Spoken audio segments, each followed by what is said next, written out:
Auzubillahiminash-shaytanir-rajim. Bismillahir-rahmanir-rahim. Assalamu alaikum, class 9 and metric. This is your physics class and I am your physics teacher. We continue our chapter motion and force. In this chapter we discussed about law of motion and weight, difference between weight and mass. Today our topic is friction. What is friction? When a body moves over the surface of another body, then the opposing force is produced and the opposing force is called friction. What is friction?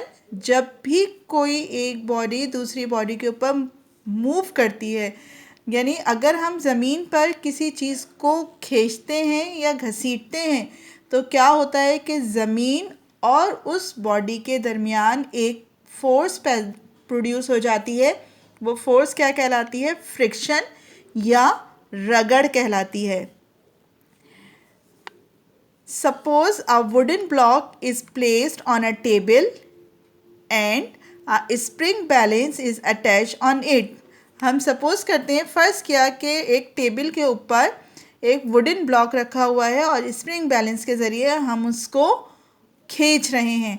If we apply a very small force of magnitude F by pulling the spring gradually and increase it. If we observe that the block does not move until the applied force has reached a critical value. If F used for friction. If F is less than critical value, the block does not move. According to Newton's third law of motion, an opposing force balances the force. This opposing force is known as the force of friction or friction. अगर हम किसी block को table के ऊपर खींचते हैं या घसीटते हैं तो क्या होता है कि कुछ देर के बाद हमें उसके लिए फोर्स ज़्यादा लगानी पड़ती है या उसको ज़्यादा क़ुव्वत से खींचना पड़ता है. क्यों? क्योंकि टेबल और ब्लॉक के बीच में एक दूसरी फोर्स प्रोड्यूस होती है जो फोर्स ऑफ फ्रिक्शन या फ्रिक्शन कहलाती है, जिसे हम रगड़ की क़ुव्वत भी कहते हैं. कॉजेज़ ऑफ फ्रिक्शन क्या है? किस वजह से फ्रिक्शन प्रोड्यूस होता है?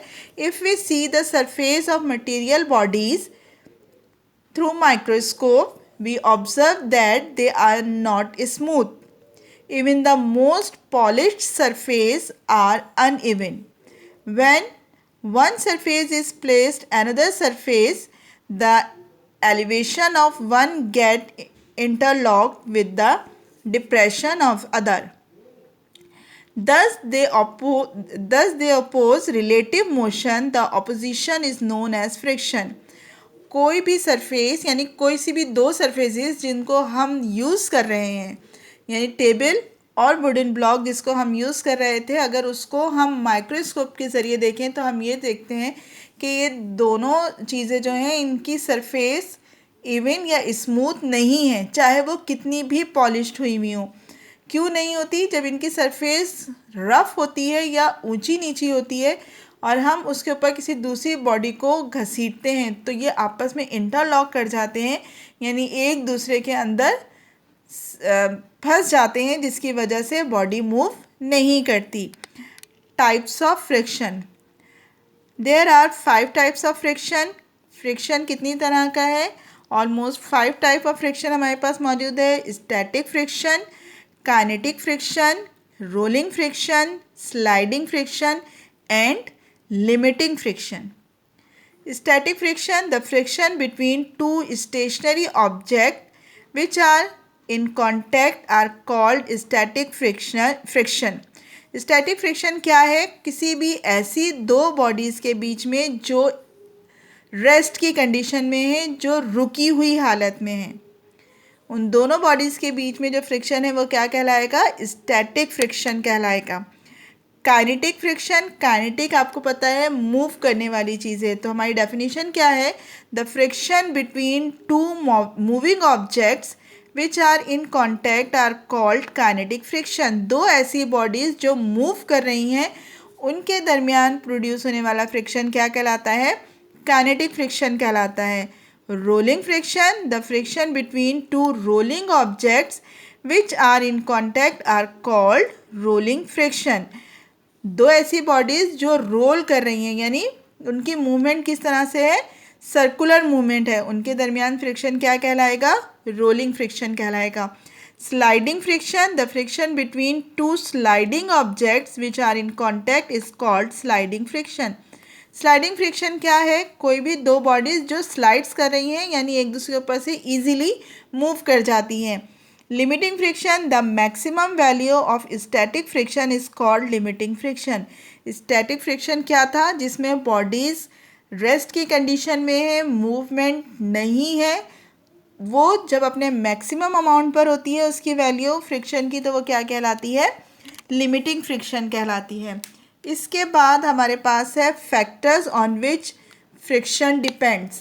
वो क्या चीज़ें हैं जिनके ऊपर फ्रिक्शन जो है डिपेंड करता है, यानी उन चीज़ों की वजह से फ्रिक्शन कम या ज़्यादा हो सकता है। The force of friction depends upon the following factors. Number 1, normal reaction, जिसको हम किसी से डिनोट कर रहे हैं, आर से। Force of friction is directly proportional to normal reaction which act upon the body in upward direction against the weight of the body sliding on the surface। Normal reaction क्या है, जब हम किसी भी बॉडी को जो slide कर रही है दूसरी बॉडी के ऊपर, उनके दरमियान जो फ्रिक्शन है वो नॉर्मल फ्रिक्शन कहलाएगा। क्यों, क्योंकि ये डायरेक्टली प्रोपोर्शन है। हम जितनी फोर्स के साथ, जितनी स्पीड के साथ या जितने वज़न के साथ वो नीचे की तरफ आएगा, इतना ही फ्रिक्शन वो प्रोड्यूस करेगा। Nature of surface, force of friction also depends upon the nature of the two surfaces.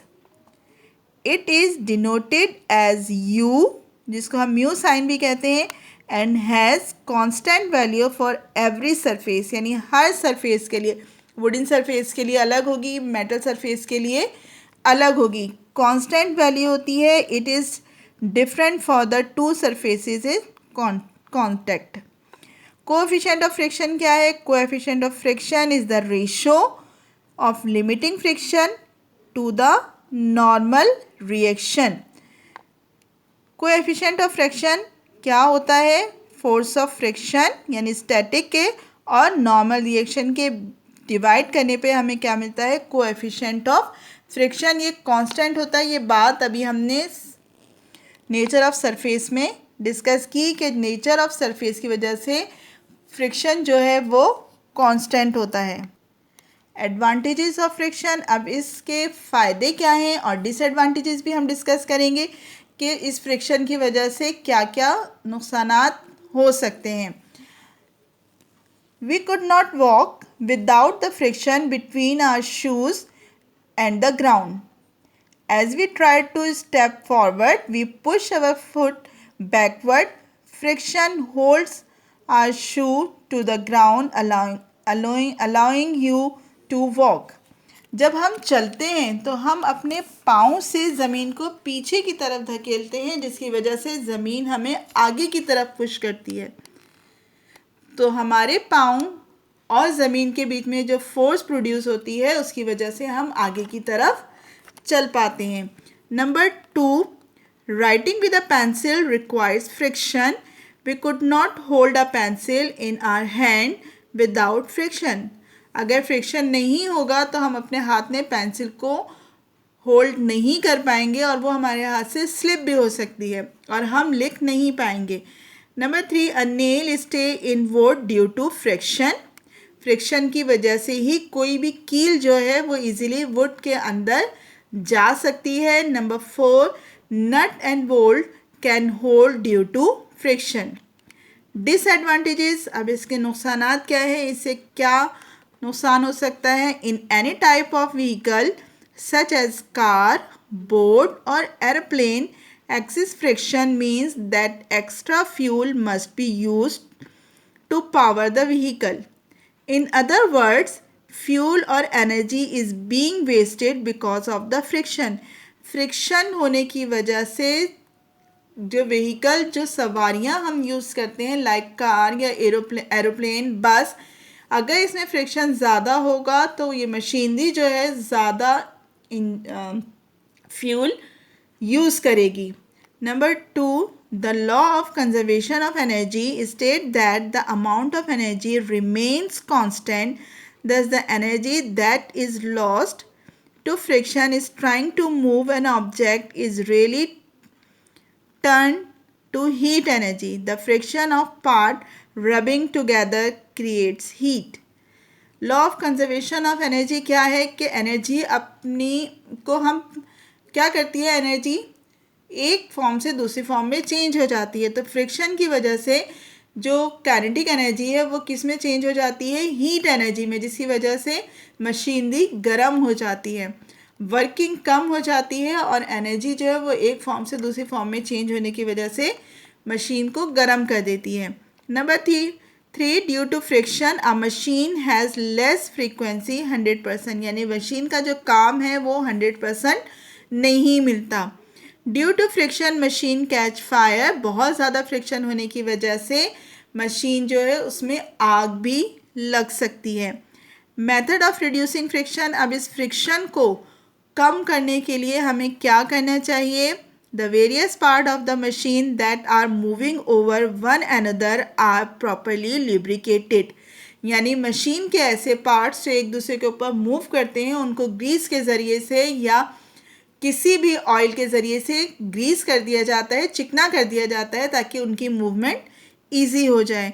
In machine the sliding of various part is usually replaced by rolling, यानी स्लाइडिंग पार्ट्स को किस में से change कर देते हैं, rolling part से, ताकि उनकी मूवमेंट, आपको पता है कि जब रोल करेगा तो मूवमेंट ईजी हो जाएगी। This is done by using ball bearing. Number 3, when sliding is unavoidable, a thick layer of greasing material is used between the sliding surface. अगर हमारे लिए पॉसिबिलिटी नहीं है कि हम स्लाइडिंग को रोलिंग में चेंज कर सकें तो हम एक मोटी सी लेयर ग्रीस की लगा देते हैं, यानी उसको इतना चिकना कर देते हैं कि स्लाइड ईजीली कर जाए। Number 4, the front of the fast moving object like cars, aeroplanes are made oblong to decrease air friction. क्या होता है, ऐसी चीज़ें जो फास्ट मूविंग है, जैसे आपने एरोप्लेन देखा है कि उसके आगे का जो मुंह है वो किस तरह का बनाया जाता है, ऑब्लॉन्ग या नोकदार बनाया जाता है, जिसकी वजह से वो फ्रिक्शन को कम कर देती है। लॉ ऑफ फ्रिक्शन क्या है, the value of limiting friction increases proportionally with the increase in normal reaction, यानी लिमिटिंग फ्रिक्शन जो है वो इंक्रीज होगा अगर नॉर्मल रिएक्शन इंक्रीज होगा, और अगर नॉर्मल रिएक्शन कम होगा तो लिमिटिंग फ्रिक्शन भी कम होगा। देखिए Fs किसके लिए था, स्टैटिक फ्रिक्शन के लिए, डायरेक्टली प्रोपोर्शन है नॉर्मल रिएक्शन के लिए, नॉर्मल रिएक्शन के लिए हमने R यूज़ किया था। जब भी हम साइन ऑफ प्रोपोर्शन को रिमूव करते हैं उसकी जगह हम कांस्टेंट यूज़ करते हैं, और यहाँ जो हम कांस्टेंट यूज़ कर रहे हैं वो किस तरह का है, यू शेप में है, इसको म्यू कहा जाता है। यानी Fs फ्रिक्शन किसके इक्वल है, constant multiply by normal reaction. Normal reaction जब अपनी प्लेस चेंज करेगा डिवाइड हो जाएगा फ्रिक्शन के साथ, हमें कांस्टेंट वैल्यू मिलेगी उन दोनों सरफेसेस के दरमियान जिस पर फ्रिक्शन प्रोड्यूस हो रहा है।